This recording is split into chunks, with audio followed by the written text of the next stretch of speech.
Alright, I have a confession to make. I never played Mag. Don't get me wrong, I knew she was strong, but oh boy, did I miss out on one of the best Warframes in the entire game. I mean, she can nuke away whole rooms full of steel path enemies and armor strip in a huge AoE, all while at the same time being completely invisible. So, in today's guide, I'm gonna tell you everything you need to know about Mag, her abilities, how she works, and I even have multiple builds prepared for you for veterans, but also for beginners. So, after a huge shout out to all our generous channel members who helped me keep the lights on, let's jump right into it. Now, first things first, just in case you didn't take Mag as your starter Warframe, here is how you can farm her later in the game. Her main blueprint can be bought just from the market for credits, so there's no farm involved. As for the blueprints for the 3 components that you need to craft her, you get those as drops from the boss fight on Phobos where you face off against the Sergeant, which is kind of a meme boss in and of itself. Shouldn't be all too much of a problem. As for Mag Prime, you'll either have to buy the parts from other players or wait for the Mag Prime resurgence to come back at some point in the future, but I don't know at this point when that will be. Alright, so much for how to get Mag. Let's now talk about her abilities, as always starting out with her passive, which isn't all too great because all it does is it extends your pickup radius for loot on the ground, which is cool if you are a beginner that literally just started the game, but as soon as you get your first companion and then either put vacuum or fetch onto them, this passive is not needed anymore. However, with the recent companion rework and all the options that we got for modding them, I think this passive is now experiencing a little bit of a renaissance in the sense that it kind of opens up one mod slot on your companion now that you don't need to use for those pickup mods if you don't want to. Maybe this can help to give you that additional slot that you need. Her first ability goes by the name Pull and is very straightforward. This is a grouping ability that pulls in enemies in a cone in front of you, and then they will be grouped up in a blob for a second before they fall down to the floor. If you run a melee weapon, then this opens them up to ground finishers, just in case you wanted to know that, but unfortunately it doesn't work on overguarded enemies. Pull also comes with an augment called Greedy Pull, but I personally don't like it because all it does is it enables you to not only pull enemies but also loot towards you, and in my opinion, that's not worth the mod slot. But I'm sure somebody in the comments will mention a scenario in which this can actually be useful, so keep your eyes open for that. Skill number 2 is Mag's main bread and butter, and it goes by the name Magnetize. Magnetize has 2 different modes in which it can be cast. If you hold down the ability button, you will go into a protective stance where you absorb incoming fire, and then you can redirect those bullets towards the enemies that were shooting at you.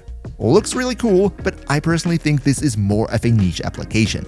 However, the main way to use Magnetize would be the targeted version that does a whole lot of things. There is a huge wiki page about this, but I'm gonna focus only on the most important parts here in order to not waste too much time. If you tap the ability button, you can cast Magnetize at an enemy.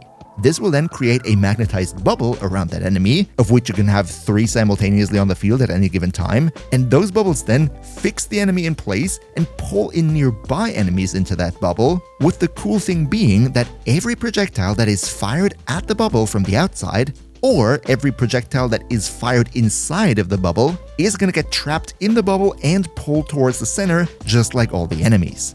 Depending on what exactly you shoot into the bubble, this can then damage multiple enemies that are trapped inside it, creating quite a nice bit of carnage. And on top of that, the bubble also absorbs 25% of all the damage that is being trapped inside it, and then continuously deals that damage back to every single enemy trapped inside of it. But if that enemy in the center dies before the duration of the bubble is over, then once the duration is up, the bubble will explode, dealing massive AoE damage to all the enemies around it. That damage scales both with the damage that has been absorbed by the bubble over its entire lifespan, as well as with the number of damage ticks that the bubble has dealt to all the enemies inside it. So to break that down very simple, what that means is, if you catch a lot of enemies in the bubble, deal a lot of damage into the bubble, then all the enemies will take a lot of damage, and once the duration is up, you have a huge nuke that clears pretty much everything around it. As for what to best fire into the bubble, there are of course a lot of options in the game, but one of the best weapons here, for example, would be the Arca Plasmor because of its huge projectile size, making sure that you really hit every single enemy in the bubble. The Nataruk because its arrows have an infinite body punch through and an infinite lifespan, meaning they can be constantly caught within the bubble and stay there, constantly grinding away at everything that comes into it. Or one more thing that I personally like a lot is throwing glaives into the bubble because that also creates quite a nice bit of carnage.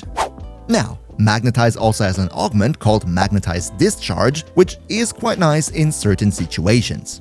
First of all, what it does is it gives plus 45% range to your Magnetize skill. That is definitely nice. In addition, it allows you to manually detonate the bubble by aiming at them and then pressing the ability key again. However, you gotta be a bit careful with this, because if you're currently standing inside of a bubble and you try to create another bubble outside somewhere, then the game will register this as you aiming at the bubble that you're currently in, exploding that instead of creating one on that enemy that you're currently aiming at. And finally, when a bubble explodes, every enemy that is hit by that explosion will have a certain chance to be disarmed. All in all, I'm a bit torn with this augment. I'm sure you can build around it in a way that you create bubbles and then instantly explode them to sort of disarm the enemy and deal some explosion damage, but in my personal opinion, I would primarily use this augment if I need the additional range for the ability, and if not, then I'd say it's okay to just leave it out.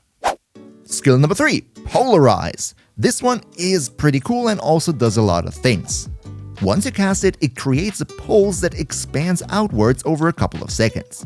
Enemies hit by the pulse will lose a little bit of their shields or armor, which is definitely nice. However, it's not a lot and you would have to have way beyond 500% ability strength for it to be able to full strip, so that's not gonna happen here. What it also does is, it replenishes 400 of your shields, scaling with ability strength, meaning if you put a bit of strength on it, you can easily fill up your entire shields with one cast. And in addition, every enemy hit by the wave will drop an item called Polarize Shards. These shiny little orbs you can pick up when you run over them, and then they will orbit around you, dealing damage to every enemy that you come close to. The damage of those orbs is based on how much shield or armor you have reduced with the Polarize cast. However, the main gimmick here is that when polarized shards get into a magnetized bubble, then they, just like bullets and other stuff, will be sucked right into the middle of it, constantly orbiting around there, constantly dealing damage to all the enemies within it, which is absolutely crazy. And you can also pull in the polarized shards with your first ability, just in case they're a bit further away. Polarize also has an augment called Counterpulse, which I personally find very nice because what it does is, it jams every enemy's weapon for a couple of seconds when they are hit by the Polarize pulse. This is very great, especially in higher levels, because enemies with jammed weapons can't attack you, so casting this ability often will go a long way into keeping you alive. And finally, Mags 4, the big ultimate, goes by the name Crush. Crush does pretty much what the name says. Once you cast it, enemies in a large AoE around you will be lifted up into the air and folded into themselves like a piece of paper. This process will refill your and your allies' shields depending on how many enemies you hit with it, and those shields can also transition into overshields. Just note one thing here, the casting animation of this is really long, and if you plan to use it regularly, then you gotta make sure to mod casting speed onto your frame later. Now, all in all, the shield refill is of course nice, but at a price tag of 100 energy, that is quite expensive, which is why we got the augment Fracturing Crush. This augment, more than any other, is a must if you're planning to use this skill. What it does is, it gives you 50% more casting speed for the Crush, which is huge. In addition to that, every enemy hit by Crush will have 75% of their armor reduced, which also scales with ability strength, meaning with just a little bit of strength modding, you can easily full strip the entire room with just one ability cast. And in addition, every enemy that was hit by Crush will be unable to move for a couple of seconds. Now, if you ask me, even though it's not included in the base ability, Crush is first and foremost your armor stripping ability, which means you gotta use the augment or not use it at all. Just one thing to note here, in case you're playing a mission where you actually want the enemies to come close to you, like for example a defense, then spamming Crush is not the best idea because it locks enemies into place for a couple of seconds, which would then drag out the mission quite significantly, so make sure to pay attention when you actually use it. And just by the way, if you could maybe spare a little like for the video, that would be super helpful with the YouTube algorithm, so cheers so much for your support. Alright, we talked quite a lot about all the skills and how they synergize with each other, which might have been a bit much. So let me quickly go over how you might want to play Mag in practice so you get a better idea on what's important. First of all, Mag is a relatively squishy frame, meaning casting Polarize with the augment that jams enemy weapons is one of your main survivability tools, with the nice side effect that it also refills your shields, meaning shield gating if you take the occasional hit is pretty easy. The main bread and butter of your kit will be casting the Magnetize bubble onto enemies and then grouping them up this way, shoot into the bubble, and deal massive damage to all of them. Just by the way, you could use your first skill pull to bring even more enemies into the bubble. And finally, Crush, in my opinion, is only useful if you also have the augment and use it as an armor strip, but because it has quite the high energy cost, you don't want to spam it and only use it if you really think that you need it. Especially when enemies are grouped up in a Magnetize bubble and you shoot into it, most of the time, you're going to deal so much damage to them that armor stripping them might not even be needed. So I'd say use Crush rather sparingly. But now that we know what Mag can do and how to play her, let's finally go into the builds, where I would like to start out with the beginner build real quick because Mag is one of the 3 very starter frames in the game, so I assume this might be helpful to quite some of you out there. Now, this right here would be the full build, utilizing only basic mods that shouldn't be too difficult to acquire even very early in the game, so even as a beginner, you should be able to put this together before you finish the main story. The only thing I really want to mention here is the importance of Equilibrium, because Mag likes to cast a lot of skills and Equilibrium is a must to give you the energy that you need for that. Just as a quick side note, if you start out with Mag, then the first big power spike you should aim for as a new player is getting the Diriga Companion. You can just get the blueprint from the market, and then the mod's Manifold Bond, which you can get from the Wildlife Guy and Cetus, or Coil, which you automatically get once you construct Diriga in your foundry, as well as Synth Deconstruct, because if you run this companion with those mods, then that will turn your Equilibrium pretty much into an infinite energy hack.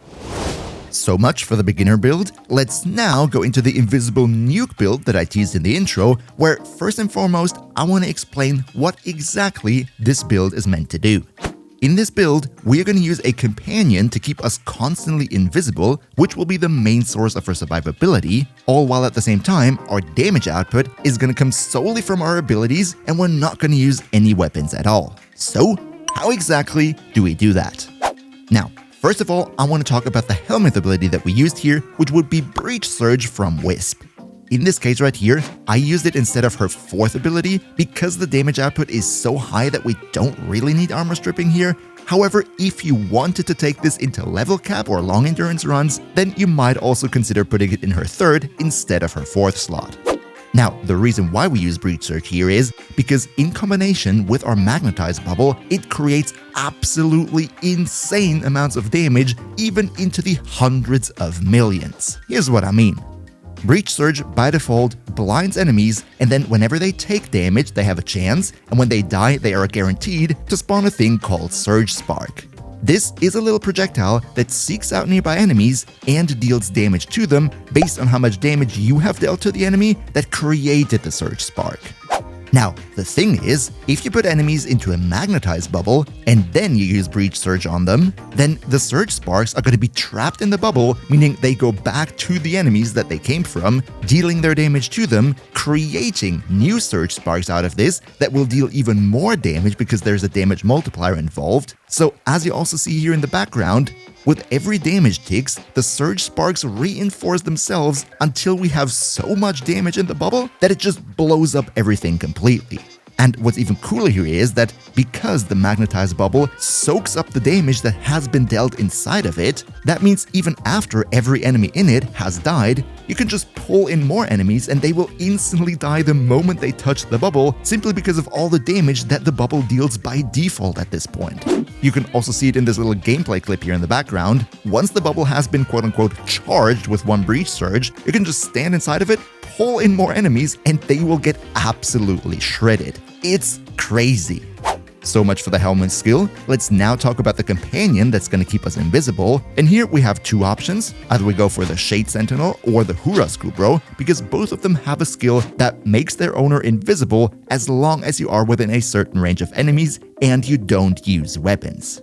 Now, I don't want to go too deep into this mechanic because I've talked about it in the past already, but basically what this means is we are going to be constantly invisible as long as there are enemies around, which is usually no problem, and we are not using weapons, which is also no problem because, as you saw, all the damage that we're dealing is going to come purely from Breach Surge and Magnetize, so we're not running the risk of breaking our invisibility. This right here would be my Shade build. Note that most of the mods here aren't necessarily needed for today's build. Just make sure you have Guardian, Manifold Bond, the Invisibility mod, and, very important, Tenacious Bond. And here is why. Tenacious Bond gives us plus 1.2 times crit damage multiplier whenever the crit chance of our companion is 50% or higher. The reason why this is so important is because Breach Surge Sparks by default always crit with a standard 1.5 times crit damage multiplier. However, with the effect from Tenacious Bond on, that 1.5 times turns into 2.7 times, which almost doubles the damage that our Surge Sparks deal. This is such an insane increase in damage that we shouldn't pass out on this, and in order to meet this requirement of having at least 50% crit chance, you can choose a companion weapon with a relatively high base crit chance, for example the Volcax or the Volclaw, and then just put critical delay onto it, and that's it. So much for the companion. Let's now though finally get into the build itself, starting out with the Archon shards, which is a pretty simple affair. Here I'm using two Tau Forged yellow ones, both into casting speed, because Mag has quite the long casting animations. But if you're a bit short on shards, then I think one Tau Forged or two normal yellows would also do the job. As for the three red ones here, I went into more ability duration because I find it convenient to use on her, but this is no must. You could use whatever you like here, or maybe just leave them open entirely. Now, let's move on to the mods, where we gotta note that there is flexibility in the build that I'm about to show you, so you can always fine-tune it to your personal preferences. In the Aura slot, I went for Corrosive Projection, but you can use whatever you like here, it's not really that important. In the Exilus, we have Prime Sure-Footed, so we cannot get knocked down, but also here, we are invisible pretty much all the time, so it's not like this is a must. Our Energy Sustain is going to come from Energy Nexus in combination with the Zenric Focus School. This should be enough energy income to keep you afloat all the time. Combine it with Flow or Prime Flow to massively increase your maximum energy, and you're definitely fine. To increase our ability strength and therefore the damage that our Surge Sparks are dealing, we go with Transient Fortitude, Umbral Intensify, as well as Mold Augmented. Next, to make sure that we have a lot of radius in our bubble and all the range in the world to pull in even more enemies, we go for Stretch, Augur Reached, and Magnetize Discharge for the additional plus 45% that this brings. And then finally, in order to not have to recast our abilities constantly, we go for Prime Continuity as well as Mold Efficiency to increase our duration even further. So, all in all, a healthy mix of pretty much everything. This would be my personal build for this specific Invisible Shade playstyle. However, if you like the basic idea of the Breach Surge build, but you don't want to go for this invisibility and you don't want to be forced into using Shade, then this right here would be a bit of an alternative version of this build, also using Breach Surge, but we go for a bit more shields with Redirection, as well as Arcane Energize, because when you're not invisible, you're gonna have to spam your skills a bit more to stay alive, and that helps with the energy in this scenario. But before we wrap up the video for today, I want to showcase a couple more options that you could use as a Helminth on Mag, opening up even more interesting capabilities. Now, the first question would be, which skill would you generally replace with something from the Helminth? And here you are pretty free to choose whatever you like. Other than Magnetize, it really comes down to which skill you personally think you need the least. So there is no set answer here. As for which Helminth abilities make sense, Nourish is very cool on Mag, not just because it easily handles your energy economy, but also because of the fact that the Polarize shards are considered weapons, meaning if you cast Nourish, then all Polarized shards on the field get the viral bonus, enabling them to prime the enemies and also deal much more damage. Next, if you don't like her being relatively squishy and you don't want to play into shield tanking, then what I could recommend would be Eclipse from Mirage, giving you another layer of damage reduction, therefore turning Mag into a viable shield tank, making her much more chill to play. Next would be an option that, according to my information, was first showcased by a Reddit user called Crusade EDM, and that would be the Blood Altar Mag, which is very interesting because it solves a problem that Magnetize has. See, by default, Magnetize only pulls in enemies as long as the center enemy is still alive. Once they're dead, the bubble will still be there, but it doesn't suck in the enemies anymore. However, if you use a Helminth skill that can make enemies temporarily invincible, such as Blood Altar from Garuda or also Well of Life from Trinity, I tried that too, it works, then you make an enemy invincible with this, then cast the bubble on this enemy, meaning you can fire into the blob whatever you like, but the center enemy cannot die, therefore the magnetized bubble will continuously suck in more and more enemies. This is extremely hilarious, and you should definitely go and try it out at some point.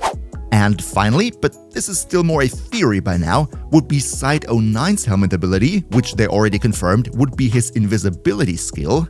This could be quite interesting in case you want to recreate today's invisible mag, but you want to make it in a way that you don't rely on the Shade Sentinel, therefore you could also use it like in the Deviri circuit for example, and once Side09 is in the game, then I think using his invisibility Helminth could do just that for you.